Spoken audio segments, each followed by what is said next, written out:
The only onesie I'll ever have is a Chewbacca onesie. Thank you very much for joining this episode of Film Club. I'm one of your hosts, Andy Harrison. To my right, as always, it's Chewie himself, Andy Dalton. I'm not going to roll because I can't roll. Every single week in Film Club, we invite you along to watch a film with us. We dive into some of cinema's best before coming back here to talk it out. Andy, this week, Tron. Taking a step on a sideways step from the westerns and going into neo-westerns as well. Going into Tron, which is we didn't do any westerns.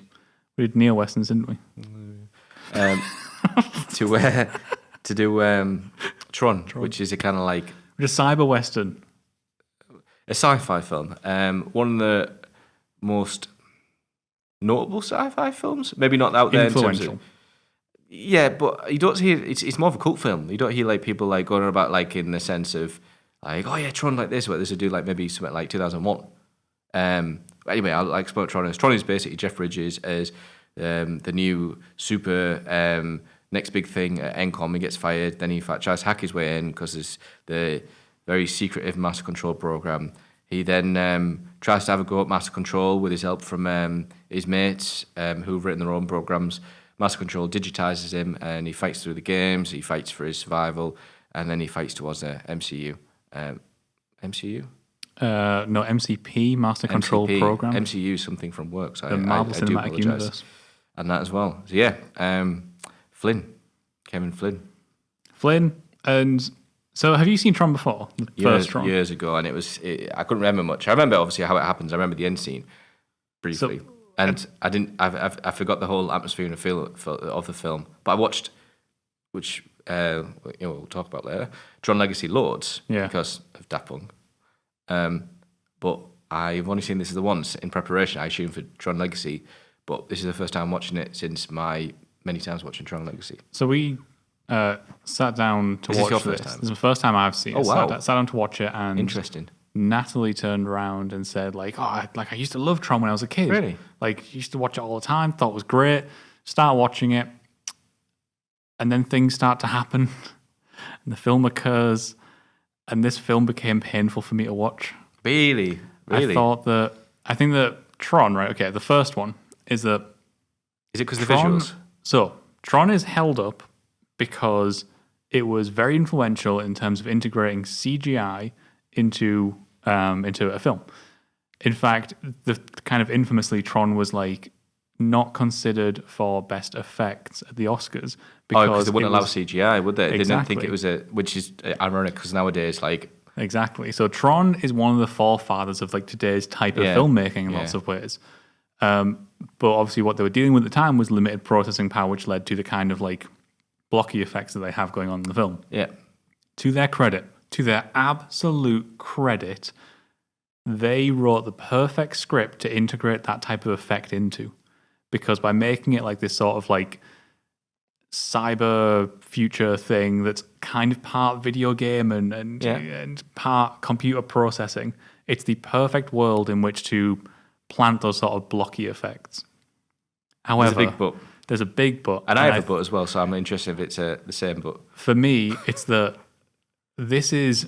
I'm always a big advocate, right, of films don't age.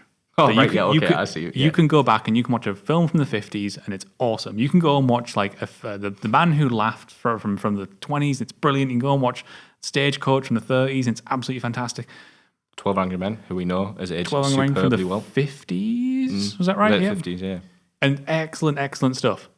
And even, I'm quite a forgiver of limited effects. I think when we're talking about The Exorcist, I think those effects are fantastic. 2001, sublime. Even some early CG stuff, I'm very forgiving of. Things there's elements of Jurassic Park that don't hold up anymore. We talked many months, years ago, maybe at this point, about the first Spider-Man film.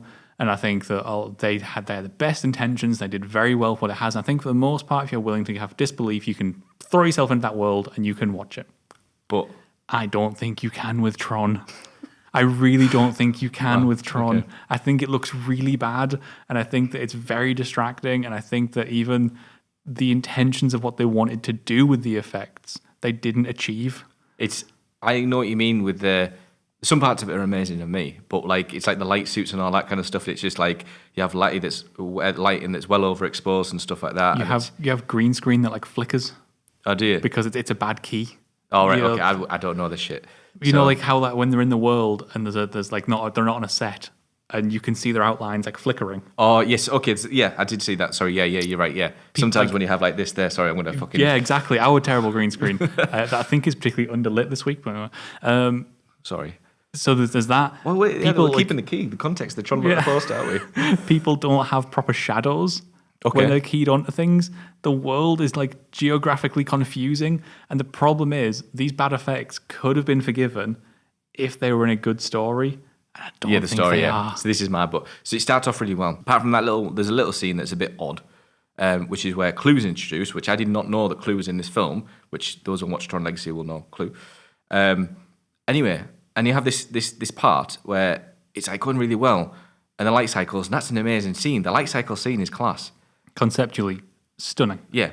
But then as soon as that happens and they go into that world, it starts to become a Disney film where it's just laughable. And I'm like, what am I watching? And I think one of the biggest things that is a contributor to that element is the film doesn't quite decide who the protagonist is. Okay, I can get that. Yeah, I can understand, yeah. For one, the film's called Tron, but Tron is kind of a secondary character to Flynn. Yeah. And sometimes it's about Flynn, but then sometimes it's also about Tron and Tron's destiny. And then, obviously, it's quite well known that when they were making this, the director, a dude called... Steven Lisberger? Yeah, Steven Lisberger, who wanted to set the whole film in the world of Tron, the digital world. And then it wasn't until later on they decided to shoot all the live action stuff to cut it in with. I don't mind the live action stuff. I think the live action stuff helps it a lot. Yeah. I think it actually helps frame the idea of the world. Yeah, but also the bridge. What? Jeff Bridges it. Sound. Bridge is the, like, you know, if you just made this the world that was based on a video game, you'd be like, oh, where's my connection to it? But the actual real world, and yeah, it's a bit corporate focused like this, but the fact that the real world bridges humanity with the kind of like digitized world of Tron. Or And Tron, I think the grid. One of the best elements of the film, one of the most impactful, maniacal elements that Master Program does is capture Jeff Bridges and bring him into the world. Also, End of Line. End of Line. Which is a great song, by the way. You should totally listen to that off the Daft Punk's album, because End of Line is a great song. So hear that again, I was like, oh my God, so many references. I guess we'll talk more about this later on, but like, was I hearing elements from what would be the Daft Punk album, like samples in this? Did they sample elements from this and put it into the music? I would like to say, well, let's jump on the sound and the music, because the music for this, I was apprehensive, because not really going to be Daft Punk's album. I was apprehensive. It actually was really good. I'll have to come back to you on that. I will give it a listen, because I'm going to absolutely smash the shit out of this album, the soundtrack, and Daft Punk's again. And yeah, so I don't know. So what do you think about this as a soundtrack? Because I wasn't. The sound design is Wet Dream. Okay. There's a really cool part where it's just when they start the games like this, and it's about using the sounds in the background, but also making them. I think I mentioned about this when we were about 2001: Space Odyssey, and you got all these kind of like beeps and boops that you get a sound designer put in front of a synthesizer and just like have fun. It's a bit like Star Wars. I got a massive Star Wars feel from this, especially when Tron's traversing that kind of skyscraper and go like this, and it's like the sense of scale in the world when they're coming from the solar sailor towards the actual Master Control. Yeah.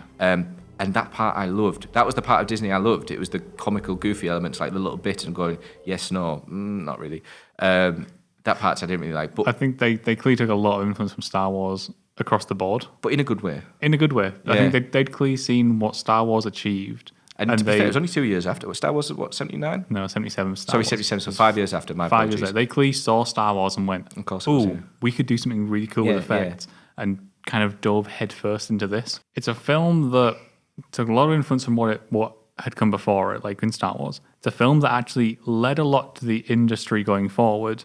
It's a film that, you're right, has built a cult following, and to those people, I really apologize. Please let us know down in the comments why you love Tron. I like Tron. I don't hate it.